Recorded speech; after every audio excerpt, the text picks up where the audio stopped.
Have you ever woken up, heart pounding, unsure if the nightmare was over, or just beginning? Tonight, we dive into worlds where dreams become deadly traps and sleep is your greatest enemy.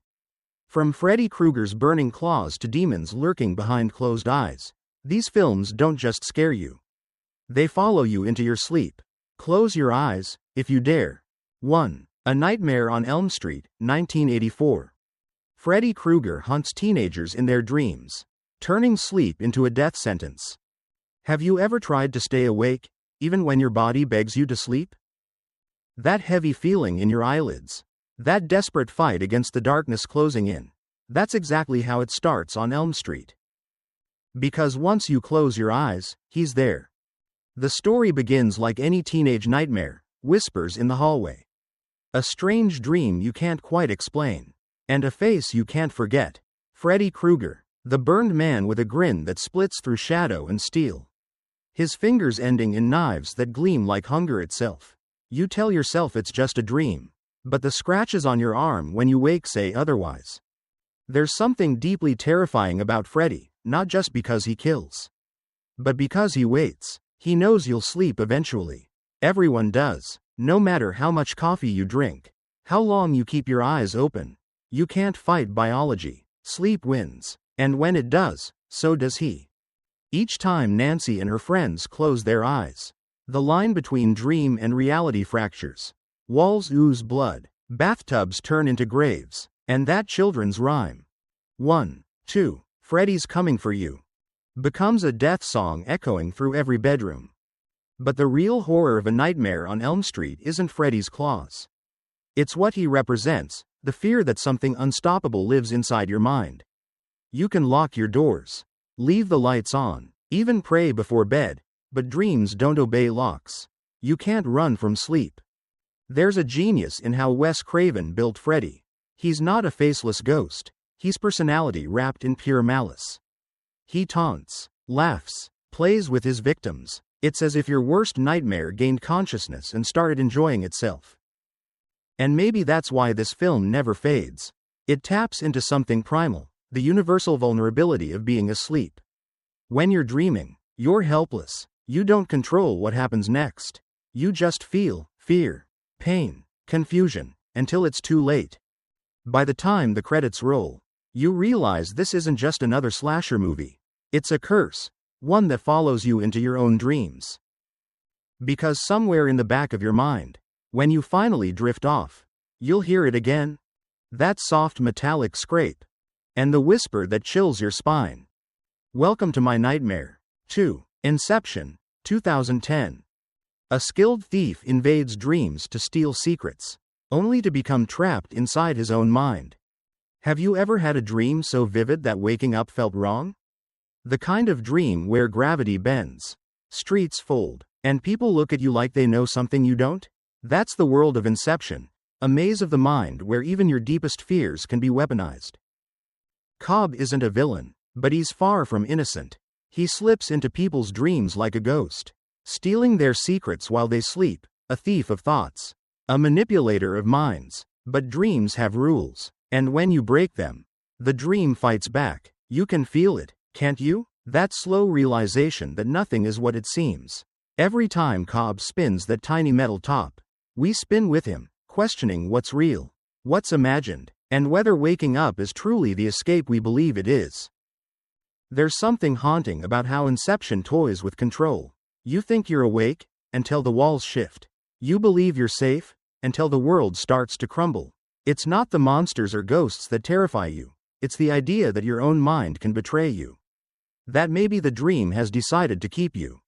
And then there's Mal, Cobb's lost love, his shadow, his guilt made flesh. She appears in his dreams, beautiful and broken, whispering the most dangerous idea of all, that this life, this reality, is the dream. Her presence isn't just haunting, it's seductive.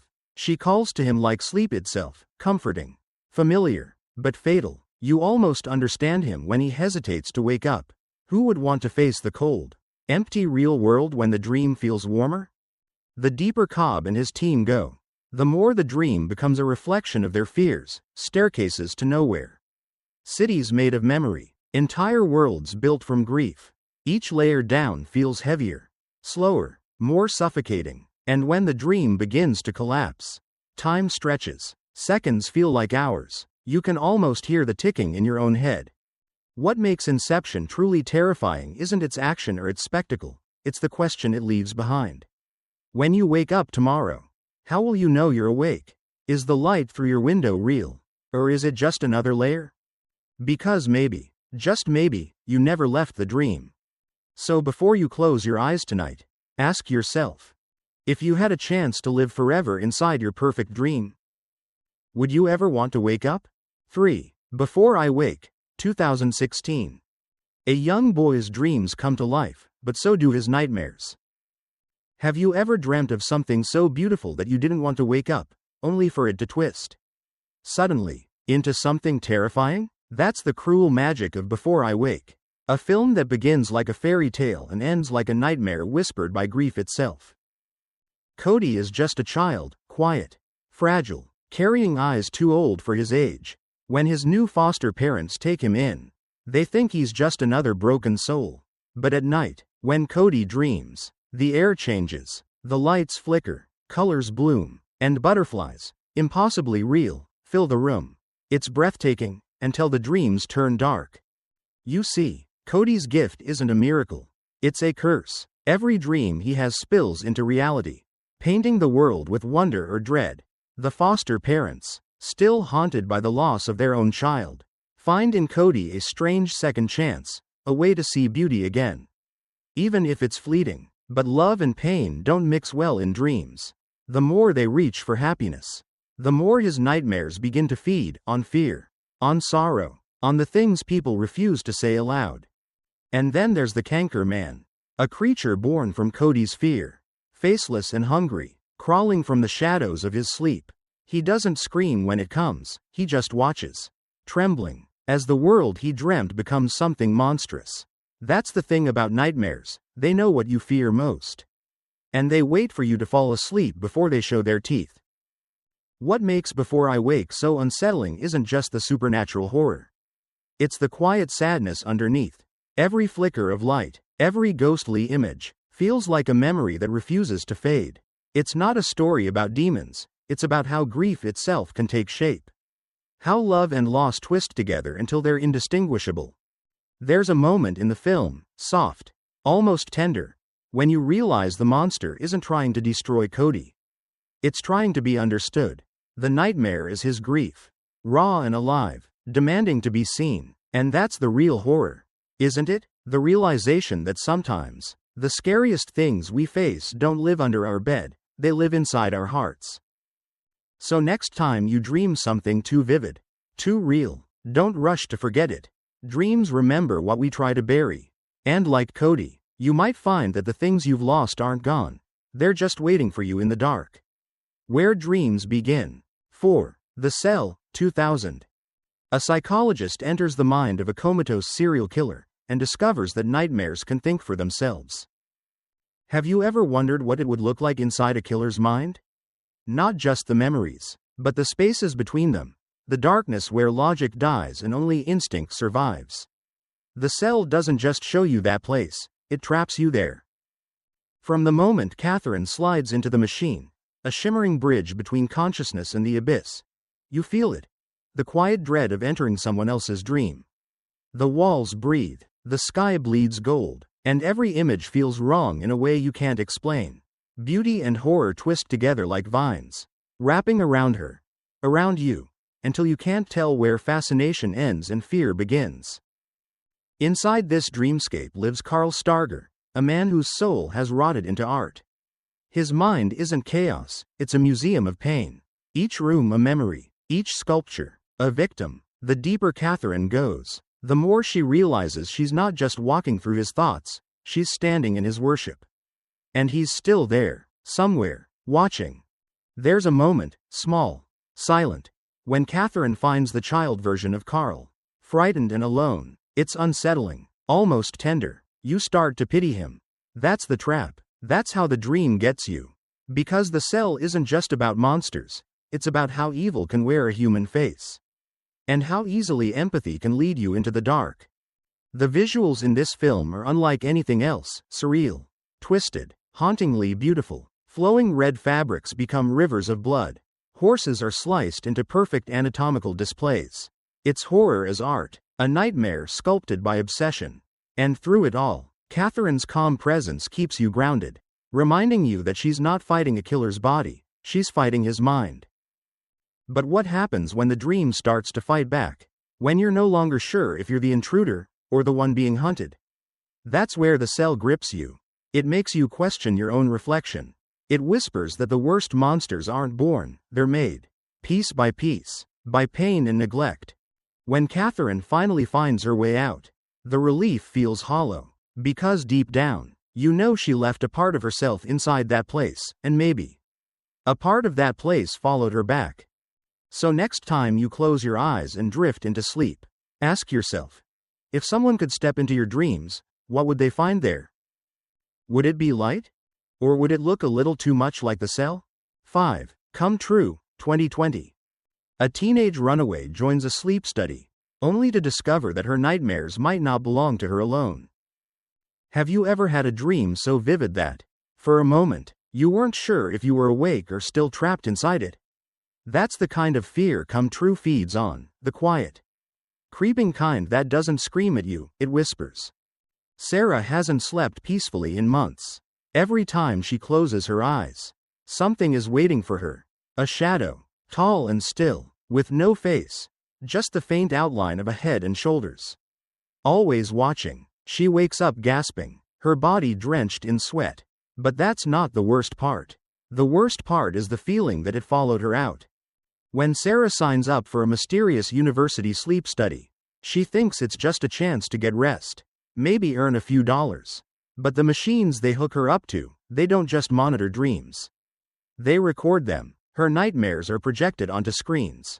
Pixelated, eerie, and real. The researchers are fascinated, too fascinated. It's as if they recognize what they see, as if this isn't the first time.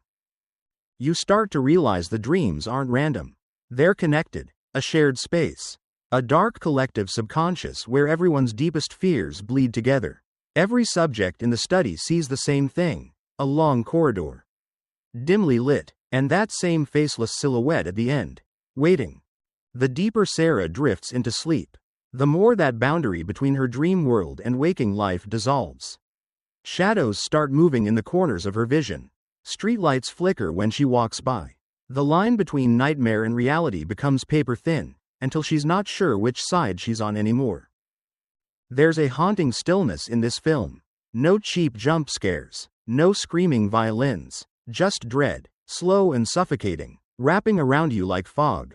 Every frame feels like a dream you half remember, washed out colors. Soft static hums, the feeling of being watched when you're alone in the dark. And then, when the truth finally comes, it hits like a cold hand on your spine. You realize that maybe Sarah was never the dreamer. Maybe she was the dream.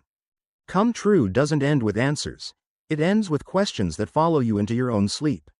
What if our nightmares are real? What if they're trying to reach us?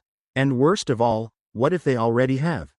So tonight, when you close your eyes, remember this. The darker the room, the clearer the dream. And somewhere in that darkness, someone, or something, might already be waiting for you. 6. Mara, 2018.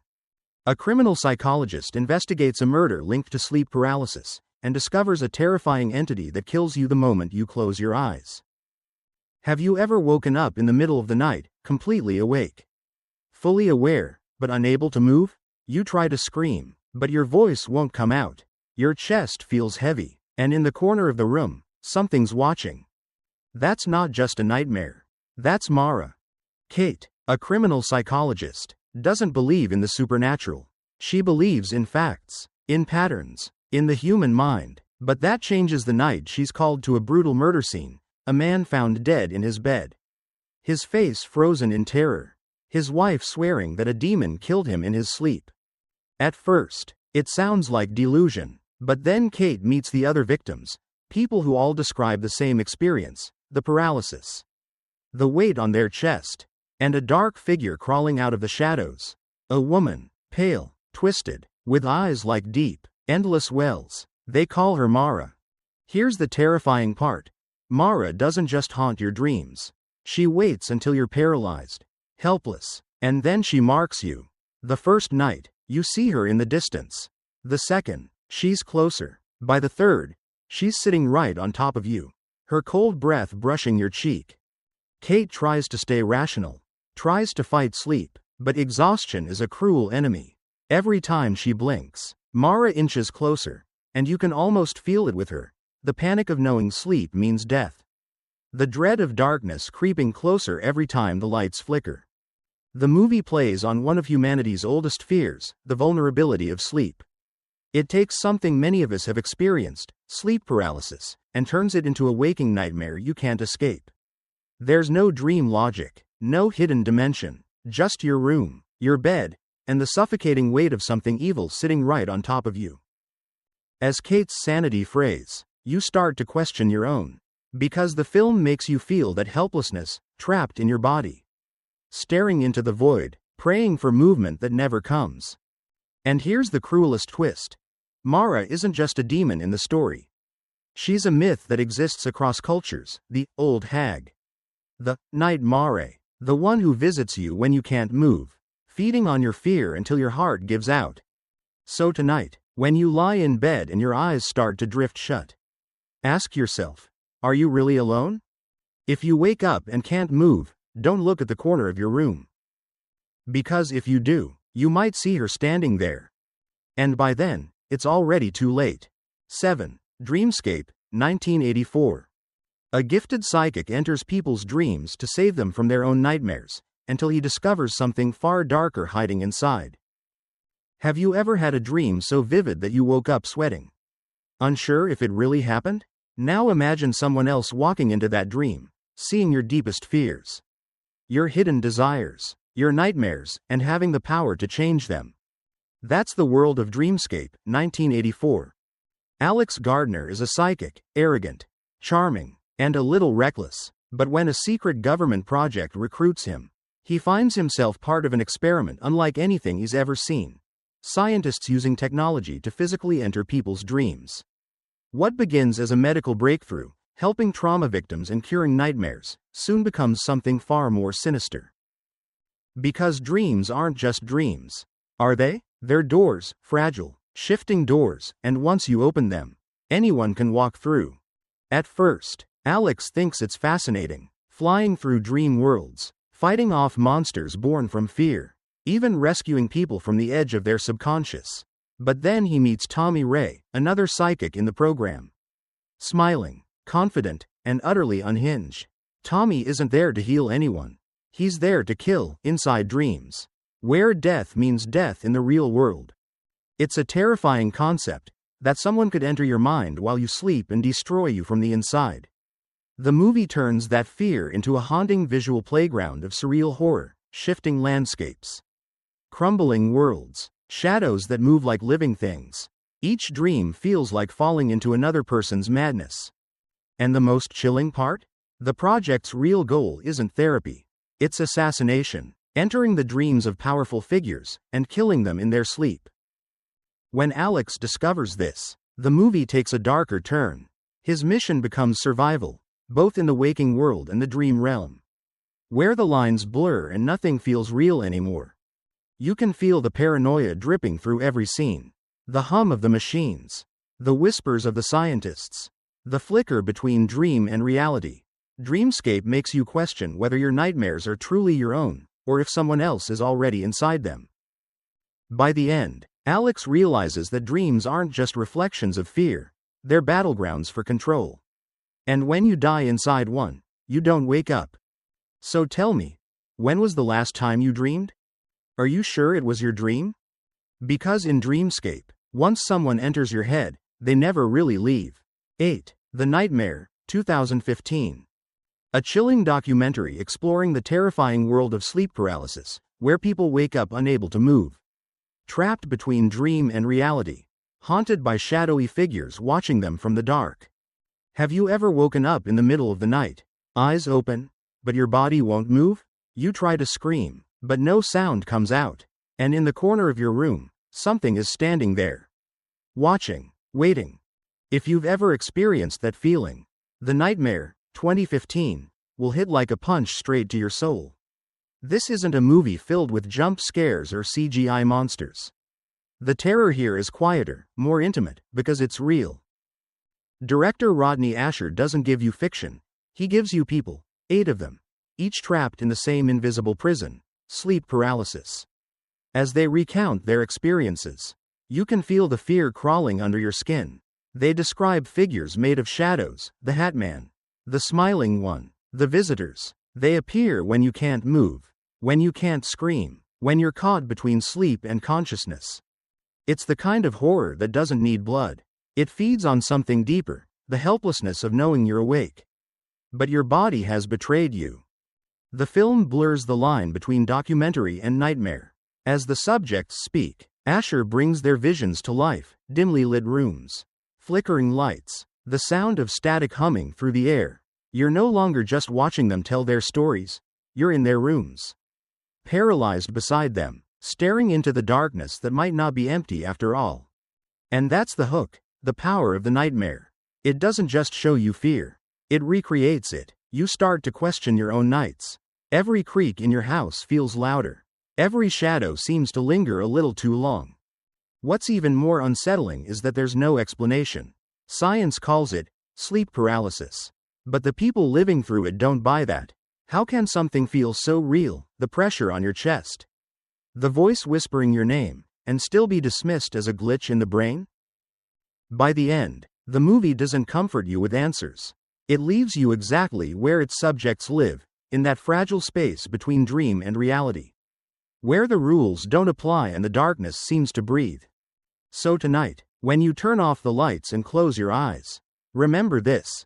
If you wake up but can't move, if you feel a presence standing by your bed, don't look too long. Because The Nightmare isn't just a film, it's something that waits for you in the dark. 9. Vanilla Sky, 2001. A wealthy man's perfect life unravels when his dream world collides with reality, trapping him in a nightmare of love, guilt, and illusion. Have you ever had a dream so real that waking up felt wrong, like stepping out of the only world that made sense? Now imagine that dream refusing to let you go. That's the cruel beauty of Vanilla Sky, 2001, a film that turns the line between fantasy and nightmare into something disturbingly thin. David Ames has everything: money, power, a Manhattan penthouse, and a smile that makes the world bend his way.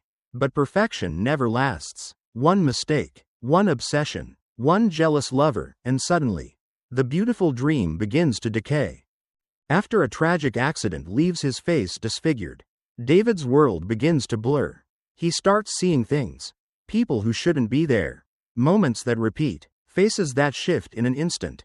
The love of his life, Sophia, feels real one second and impossible the next. His friends whisper, the city distorts, and sleep offers no escape. Because in Vanilla Sky, the nightmare isn't in the dark, it's in waking up. Here's the question that hooks you and never lets go. What if your perfect life was just a lucid dream you didn't know you were having? The film plays like a fever dream, colors too bright, emotions too sharp. Every scene feels like it's trying to tell you something you can't quite grasp. It's not horror in the traditional sense. There are no ghosts, no monsters. Instead, the terror comes from losing control of reality itself. As David spirals, you start to feel what he feels. That creeping panic of not knowing what's real anymore. One moment he's standing in the middle of Times Square, completely alone. The next, he's laughing with Sophia in a place that shouldn't exist.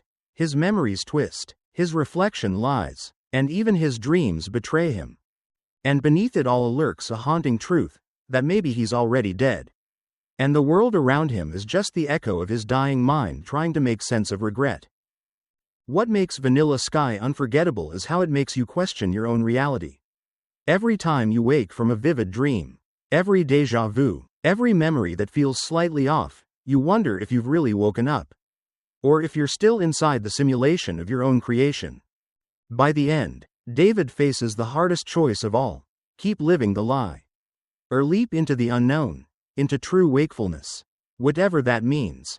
So, Next time you dream of the perfect life, ask yourself, are you sure it's yours?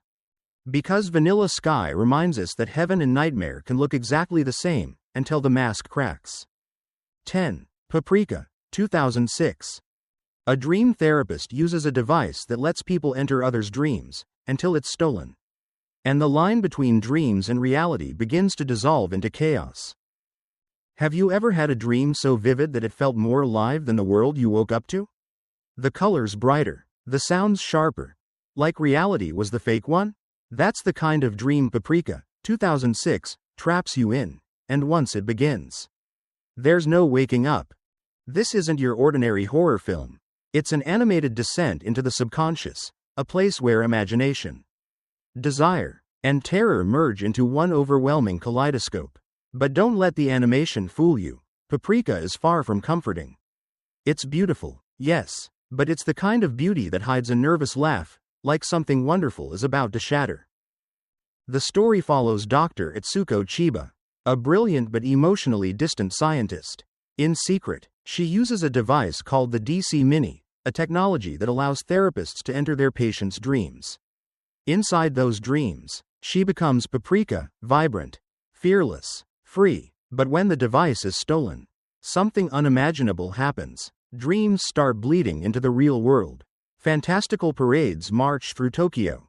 Inanimate objects laugh, and people lose their sense of what's real.